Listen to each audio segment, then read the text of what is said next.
All right, what's happening, everybody? So I'm doing this build right now, and I happen to have this guitar at a perfect point along the build to test some statements that people are putting out there. I watch a lot of videos. I was watching a guy the other day. He was doing a refret and crowning, leveling, and just setting up the guitar. He had to do a new nut. He was adjusting the saddles on the bridge. And in the comments below, somebody put a comment in there that, hey, you're doing that wrong. You shouldn't be doing it like that. Like, I'm sure the guy knows what he's doing. But I was thinking about it, and every video that I ever watch where somebody's doing some work to the neck, and they've got a neck rest. They've got the guitar on a neck rest. Whether it's a cheapy plastic one like this, sometimes it's like a 2x4 with a V cut into it. Sometimes it's just a rolled up t-shirt, right? But whatever it is, somebody always puts in the comments that the person is doing it wrong because they don't have the neck support in the right place. Okay, so here's the argument that these commenters make. If you put the neck support all the way out by the headstock, the weight of the guitar causes the neck to flex between the body and the neck, somewhere along that stretch. If you got the support all the way out here, then the gravity is just going to make that neck go like that. And any of your readings are not going to be accurate because the guitar is not sitting in its natural position. So it's much better for you to take that support and move it all the way up towards the body and let the neck run out in the air, right? Because that's the guitar's natural position. So a guitar's natural position is actually, in my opinion, it's actually just with nothing pushing the neck up, nothing pushing the neck down. You could make the argument, well, the truss rod does that. Well, not on this guitar, because I've got no load at all on this truss rod. So that's why this build is at a perfect point for me to do this test. So what I'm going to do is I'm going to put the neck rest all the way up by the body, and I'm going to measure the clearance at the 12th fret. And then I'm going to move this neck rest all the way down to the nut. And I'm going to measure again and see if we get any measurable difference. Now, a guitar is made out of wood, and the earth has gravity, and wood is flexible. So there's going to be something. There's going to be some kind of movement in that. I would bet money on that.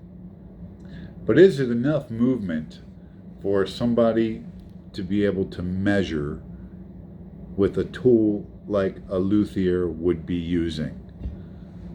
That's what we're going to find out. So I'm going to flip the guitar around. I'm going to show you the build, talk about the build a little bit, and then we're going to measure the clearance, and then we're going to move the neck rest, and then we're going to measure the clearance again, and we're going to see if there's any measurable difference, if these commenters have any clout to their statements. Personally, I don't think they do. Unless you have a guitar that has a neck that is so flexible that you probably need a new neck. That's just what I'm thinking. But I could be wrong. I have been wrong in the past. I was just wrong in 1988, I was wrong. It was a Tuesday. Yeah, I digress. Everybody makes mistakes, right? I'm just kidding. I make mistakes all the time, right? And that's why I love to watch other people's videos. Sometimes they make mistakes and they show it. And I go, oh, hey, that's exactly how I would have done it, and I would have made that same mistake. And other times I go, oh no, oh my God, don't do it like that. Probably because I've already made that mistake. But anyway, let me show you the build. I'm going to flip the camera around, show you the build, show you what's going on, and then we're going to do the test. All right, so if you don't recognize this, this is a replica that I'm building of a Rick Turner Model 1. So with some differences. I've got my electronics differently. He's got his electronics going this way. I like it better that way. I've got a different trapeze on mine than he's got on his. I really couldn't find a trapeze that I was just totally in love with anywhere, so that was like the best one that I found. It was going to be this or string through, and I'll talk about string through in a minute. I just didn't want it on there. I didn't want it on the back of the guitar. I'll talk about that in a minute. This is a piezo bridge. This is the coolest part of the whole thing. It looks like a sound hole, right? But it's not. It's got a humbucker that goes in there. So here's the whole thing. You'll notice I got 2 strings on there, and those are just for alignment purposes. Those are my initials that I always put my initials somewhere on the guitar, because sometimes I sell them, sometimes I give them away, other times I just keep them. Like this one I'll keep because I don't have anything like this. Here's the headstock. It's got the bird's eye maple, just like the front of the guitar. You guys may have noticed I've already got the Allen wrench in the truss rod nut, and I want to show you that I have no tension on that truss rod at all. So when we do the test, it's going to be with minimal load on this neck. I've only got 2 strings on there, so there's not much load from the strings. And I've got no load on there from the truss rod. So minimal load, perfect time to conduct this test. So on the sides of the guitar, you guys might have noticed I had originally planned on skunk striping the neck. And I did, and it was clear, and I just didn't like the clear and the walnut. That's a walnut, not a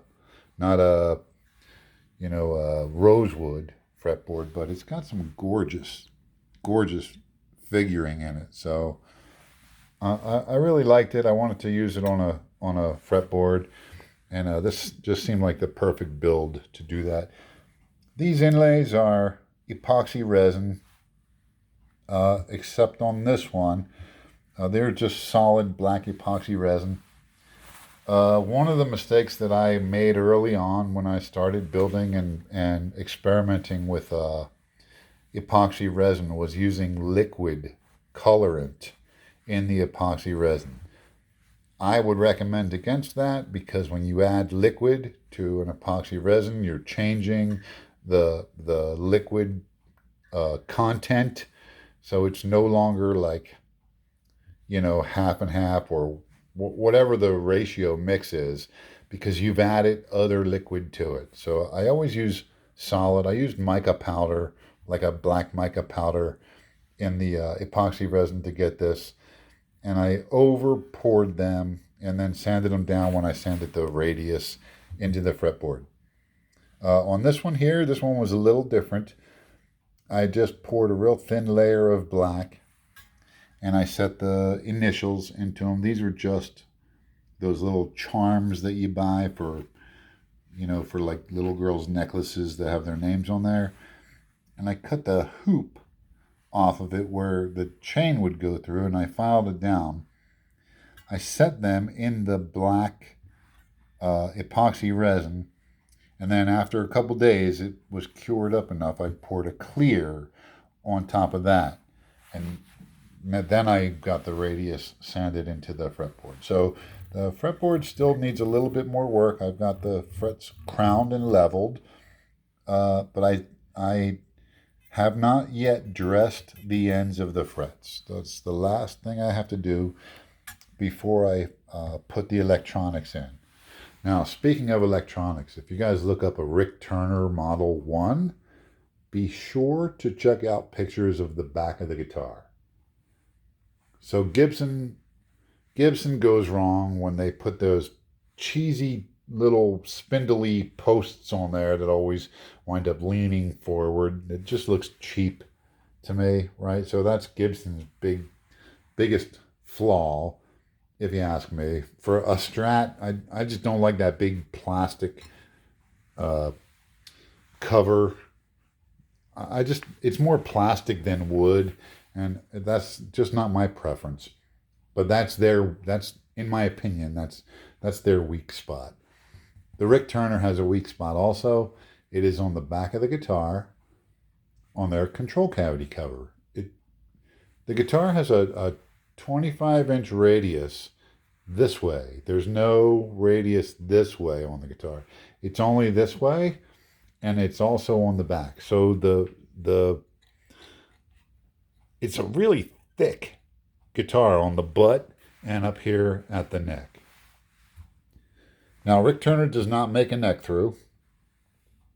I wanted to make a neck through, and I wanted to make a Rick Turner, so there you go. Probably will make the neck a little bit more rigid than other non-neck throughs could be.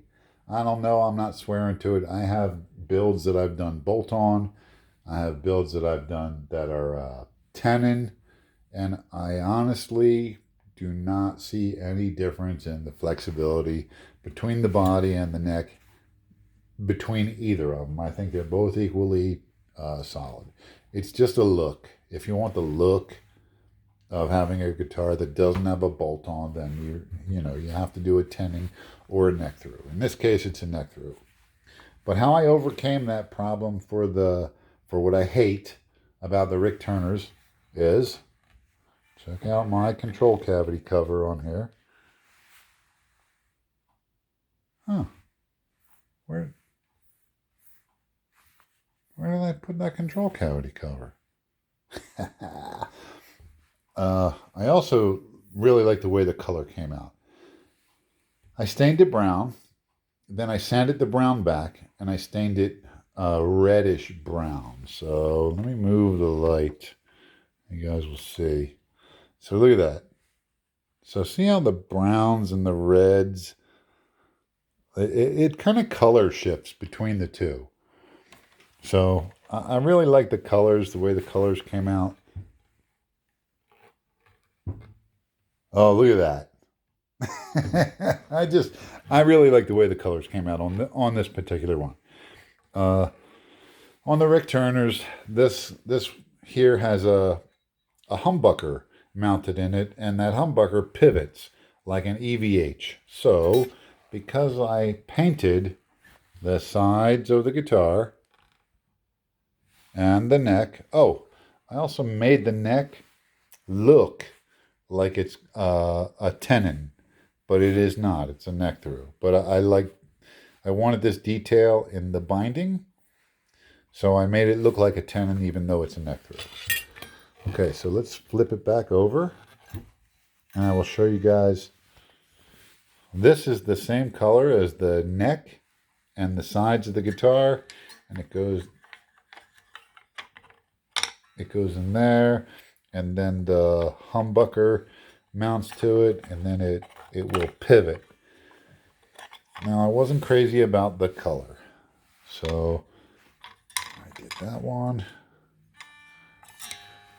And I did the black one. So I think I like the black one a lot better. It's going to have a black humbucker in there, either a Seymour Duncan or I got another one over there that I might try it in this guitar, and if I don't like it, I'll put a Seymour Duncan in it. But it has to be a 6-point because it's going to be an EVH. It can't be a hot rail, because when you pivot a hot rail, it doesn't really change the tone as much as if it's a 6-point humbucker. But anyway, those are the two color options. If you guys have an opinion on which of those two colors looks better, then you could just go ahead and keep that to yourself, because I'm using the black one. But anyway, that's the build. That's where I'm at. So let me prop this guy up. The neck is perfectly straight. I haven't made any adjustments at all to the neck since I radiused the fretboard, so it's very stable. So I haven't had to make any adjustments. That's why there's no load on the truss rod. But we're going to prop this guy up on the neck rest. Let's get our little fret rocker tool out of there. And we're going to prop this guy up. The east side of it. Okay. And now, oh, you guys see this thing laying around here? This is just a piece of like packaging foam, right? And it's pretty dense. And I always save this because I wrap my wet or dry paper around this. And I use this as a sanding pad because it's flexible. So it follows contours really, really, really nicely. I've never had any sand through at the edges, or I've always done really well with something like this as a sanding pad. You know, try it out, see if you like it. For me, it works out great, but just a little tip that I thought I'd share with you guys. But let's do some measuring here. I may need to get more light on this. Let's see. So here's the 12th fret, and here's the support, all the way up as close to the body as I can get it. So let's see. So here's number 12 right here.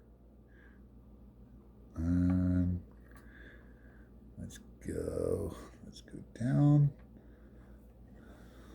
Let's go.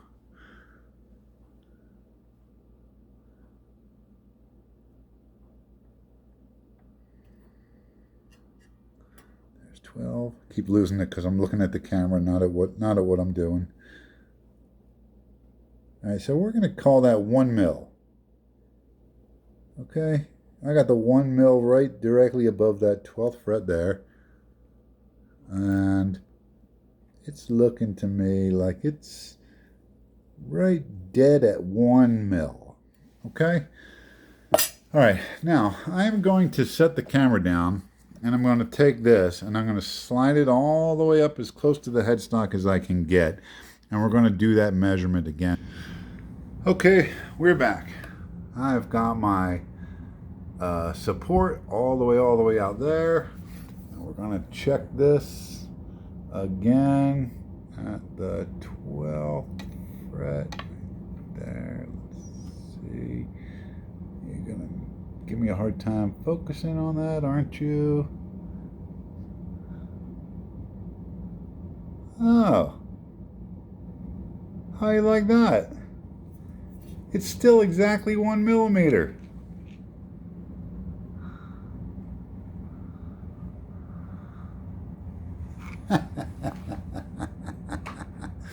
So that is 15 pounds of steel sitting right on the 6th, 7th, 8th, and 9th fret. And it is not changing the action with no load at all on the truss rod. All right, let me get these weights down before I damage something.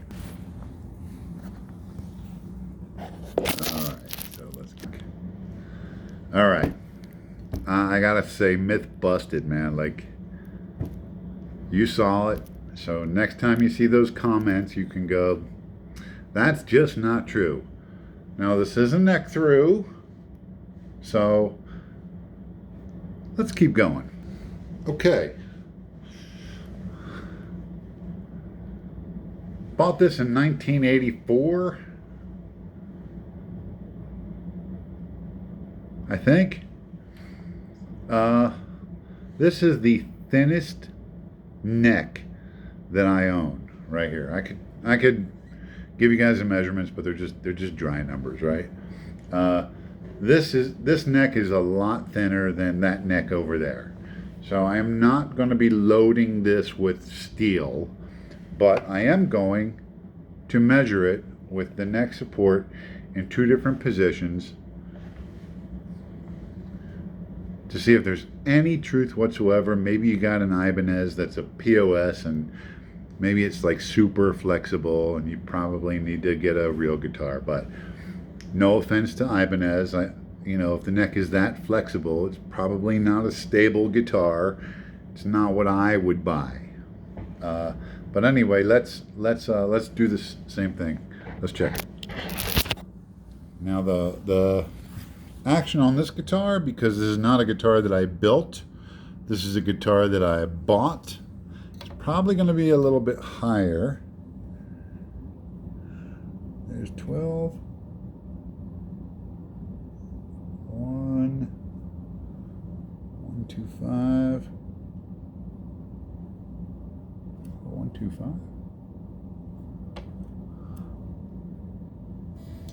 So I'm gonna get my glasses on here. 125. Yeah. Okay. 125. We're gonna call that 1.5. Yeah, I want to call it 1.5, maybe a little bit more, maybe 1.5. Yeah, I can't really see the line under the 175. So let's call it 175. And now I'm going to move the rest. Hang on. Okay, there's the move done. You can see it's over there. Let's see what we get here.